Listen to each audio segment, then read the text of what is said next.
ভালো থাকুন, সুস্থ থাকুন, সঙ্গে রাখুন টেক টাইম উইথ রেশমাকে। বছরের প্রথম ব্লগ নিয়ে আজকে হাজির হলাম অক্ষয় তৃতীয়ার। বছরের প্রথম কারণ নববর্ষ, মানে বাংলা নববর্ষের প্রথম ব্লগ, আর আজকে হচ্ছে শুভ অক্ষয় তৃতীয়া। তবে হ্যাঁ, কোথায় এসছি, কেন এসছি, আজকে কিন্তু শুধুমাত্র অক্ষয় তৃতীয়া নয়, আজকে কিন্তু রথের কাঠামো পুজো, চাকা পুজো, সঙ্গে আরো একটা বিশেষ জিনিস আজকে আছে, সেটা হচ্ছে চন্দন যাত্রা। শ্রী জগন্নাথ দেবের আজকে কিন্তু চন্দন যাত্রা।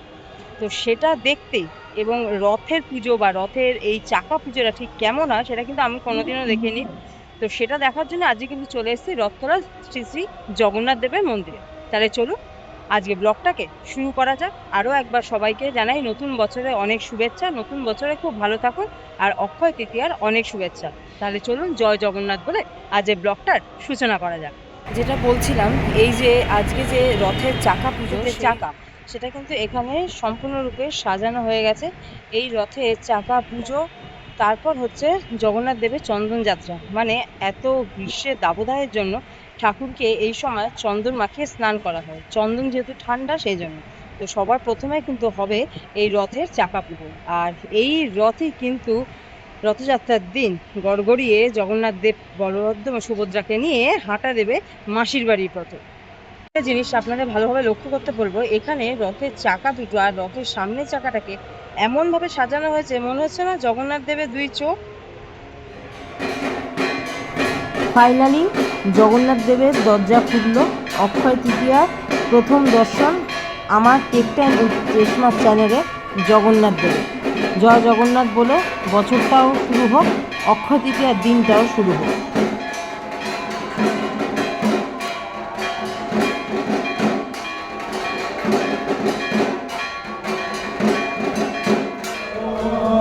আর এই যে দেখছেন এখানে মন্ত্রপাঠ হচ্ছে, এটা হচ্ছে একটা বড় যজ্ঞ হবে এই পুজোয়। সেই যজ্ঞের আগে আমি দেখলাম পুরো 1 ঘন্টা মন্ত্র উচ্চারণ হলো। মন্ত্র উচ্চারণের পর তারপর গিয়ে যজ্ঞের যে অনুষ্ঠান সেটা হলো। যত সম্ভব এটা যে যজ্ঞের জায়গার যে শুদ্ধিকরণ বা সেরকমই কিছু একটা এখানে রিচুয়ালসটা চলছিল। তো যেটা বললাম, আমি পুরো ঘড়ি ধরে দেখলাম 1 ঘন্টা, মানে আমার এই প্রথম দেখা যজ্ঞের আগে 1 ঘন্টা পুরো মন্ত্র উচ্চারণ করা হলো, তারপর যজ্ঞ সূচনা।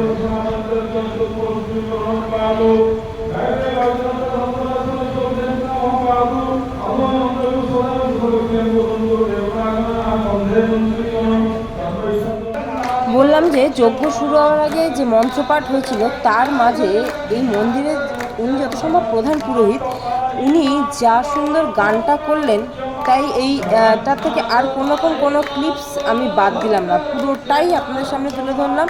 গানটা শুনুন, আপনাদের মনও গেয়ে উঠবে জগন্নাথ লক্ষ্মণ।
ভোগারতির পর শুরু হলো সেই মহাযজ্ঞ, যেটা বলেছিলাম যজ্ঞের আগে পুরো 1 ঘন্টা মন্ত্র উচ্চারণ হয়েছে।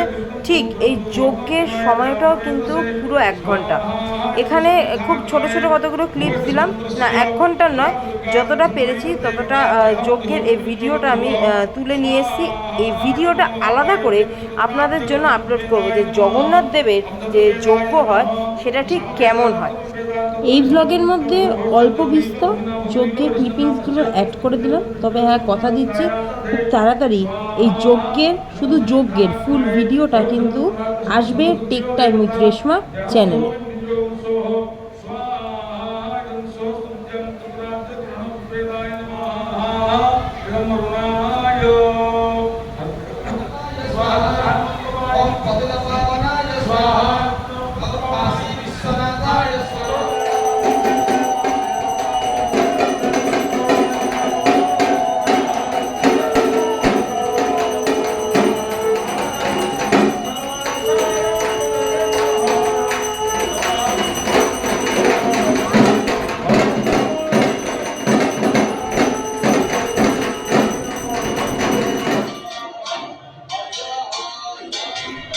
এবার শুরু হলো জগন্নাথ দেবের যে রথযাত্রার সূচনা হবে।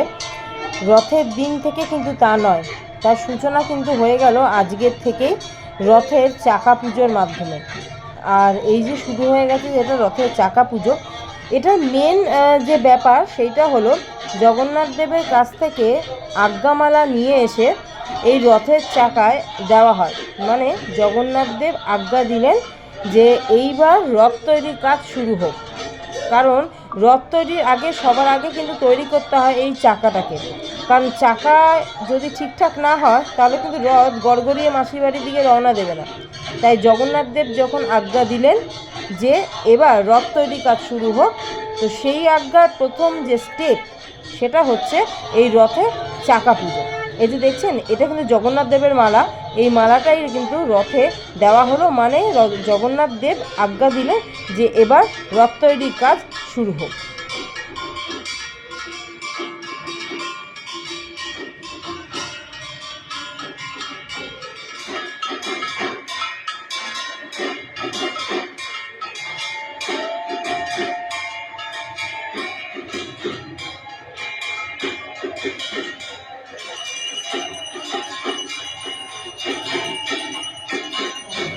এবার সেই এতক্ষণ ধরে প্রতীক্ষার অবসান, শুরু হবে চন্দন যাত্রা।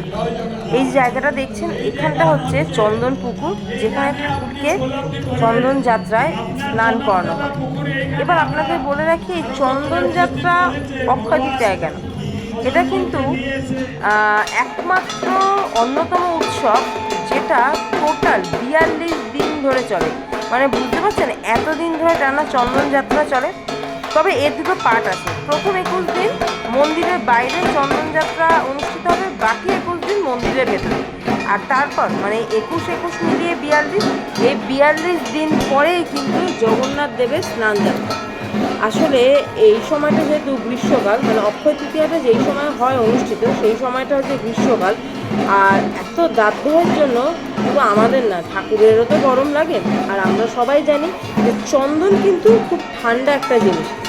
এই সময় ঠাকুরের গায়ে ভালো করে চন্দন লেপন করা হয়, তারপর জলের মধ্যে তাকে স্নান করা হয়, যেটাকে চাপা খেলা, মানে পুরীর মতো এটাকে চাপা খেলাও বলা হয়। কিন্তু আমরা বলি চন্দন যাত্রা, আর ওখানে বলা হয়েছে চাপা খেলা।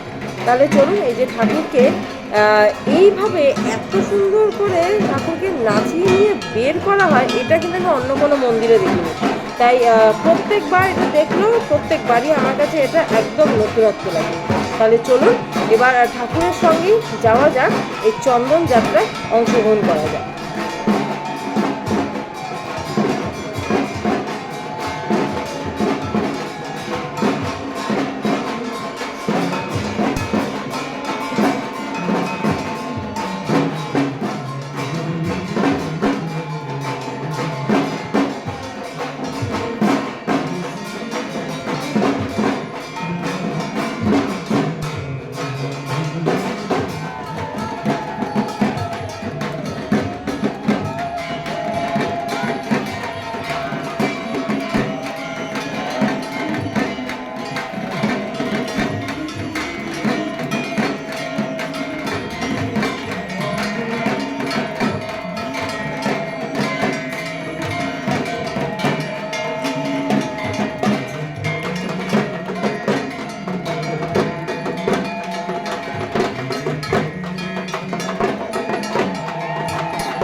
ব্যাস একে একে সবাই কিন্তু চলে এসছে এই চন্দন যাত্রায় স্নানের জন্য।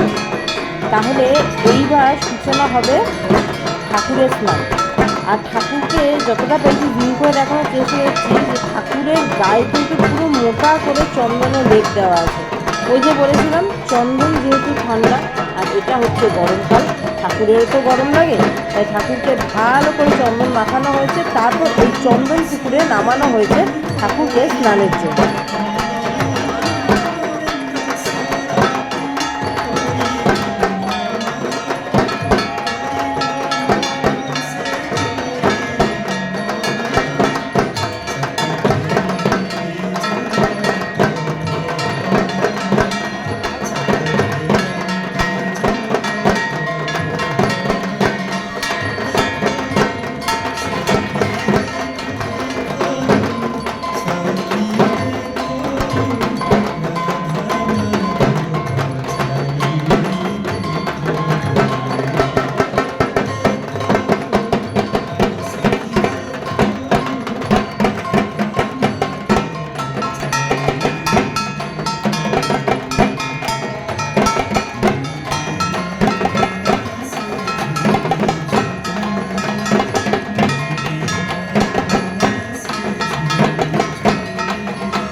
ঠাকুরকে নিয়ে এদিক ওদিক কেন করা হচ্ছে?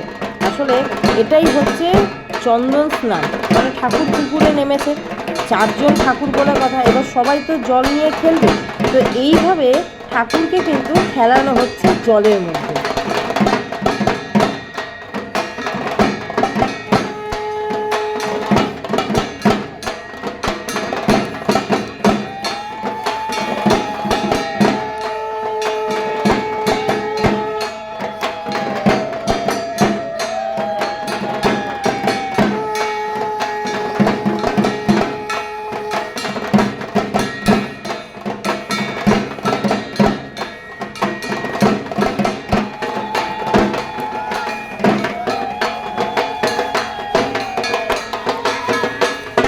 ঠাকুরকে এইভাবে স্নান করানো সত্যি একটা দুর্দান্ত দৃশ্য। জগন্নাথ দেবের স্নান যাত্রা দেখেছি, কিন্তু সেটা তো আর এরকম নয়। এরকমভাবে ঠাকুরকে স্নান করানো, চন্দন পুকুরে তৈরি করে সেখানে ঠাকুরকে নামিয়ে জলের সঙ্গে খেলে তারপর এইভাবে স্নান, সত্যি সত্যি এক কথা অনবদ্য। আমার এই প্রথমবার আমি এটা দেখলাম, সত্যি সার্থক কথা।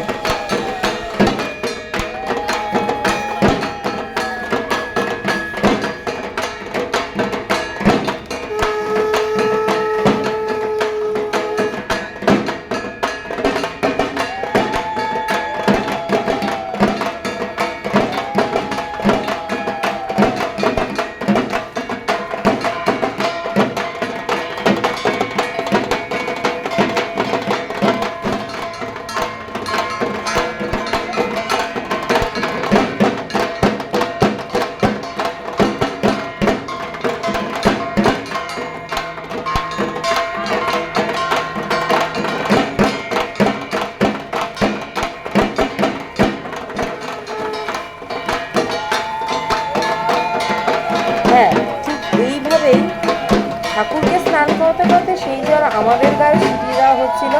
এই যে ঠাকুরেরও গরম লাগছে, আমাদেরও গরম লাগছে। নাও এবার বোঝো খেলা, ঠাকুর যখন স্নান করেছে আমরাও তখন স্নান করি, আর সেই স্নানের জল হচ্ছে ঠাকুরের স্নানের জল। সত্যি দারুণ ব্যাপার।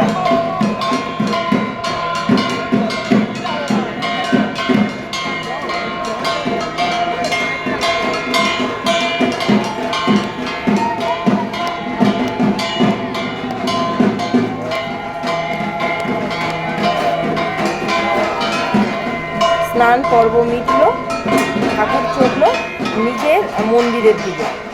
এই ছিল আজকে চন্দন যাত্রার একটা অনবদ্য দৃশ্য।